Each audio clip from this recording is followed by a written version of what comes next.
Нийгмийн халамжийн хуулийн хүрээнд орон гэргүй айлаар амьдардаг болон 20 ангиас сулдагдсан 4 иргэнд орон гэртээ болоход нь дэмжлэг үзүүлж, иргэн тус бүрт сая 200 мянган төгрөгийн мөнгөн тэтгэмж, мөн амжиргааг дэмжих зөвлөлтөд хамтран өргөх толгойсон буюу хөгжлийн бэрхшээлтэй ганц бие, харж хандах хөнгөө өндөр настанд түлшний мод, гэрийн эсхий өгч туслав. Орон даяар зохион байгуулж явуулсан орлогыг орлуулан тооцгааргаар өрхийн амжиргааг тогтоох судалгааг цаг хугацаанд амжилттай зохион байгуулж 1471 өрхийг хамрууллаа. 2013 оны жилийн эцсийн мал тооллогын дүнгээр адуу 8621, өхөр 12177, хонь 75821, яма 48197 бүгд 144817 толгой мал тоологдлоо.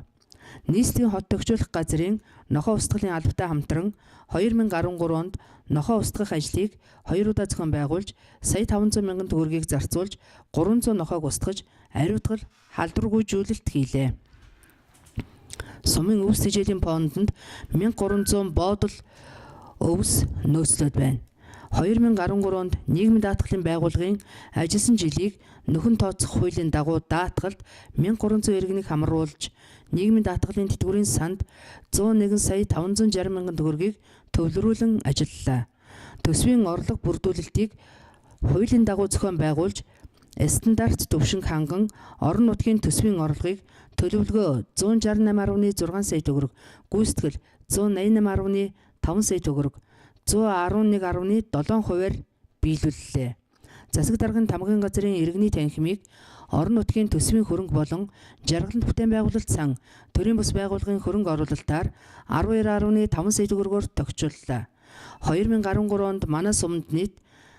1 тэрбум 830.7 сая төгрөгийн хөрөнгө оруулалт хийгдснээс улсын төсвийн хөрөнгө оруулалтаар 638 сая төгрөг, боловсрол шинжлэх ухааны яамны хөрөнгө оруулалтаар 17.6 сая төгрөг, Японы өвсний үндэс хөтөлбөрийн санхүүжилтээр 168.4 сая төгрөг, аймгийн хөрөнгө оруулалтаар 67 сая төгрөг, орон нутгийн төсвийн хөрөнгө оруулалтаар 214.1 сая төгрөг, орон нутгийн хөгжлийн сангийн санхүүжилтээр 214.3 сая төгрөг, байгаль орчин нөхөн сэргээх арга хэмжээний хөрөнгө оруулалтаар 3.8 сая төгрөг, жаргалант бүтээн байгуулалт төрийн бус байгууллагаас 74.5 сая төгрөг, бусад хандив тусламжаар 433 сая төгрөг, Германы сэргээн босголт банкны санхүүжилтээр 4 сая 400 мянган ам долларын санхүүжилтийг тус хийгээд байна.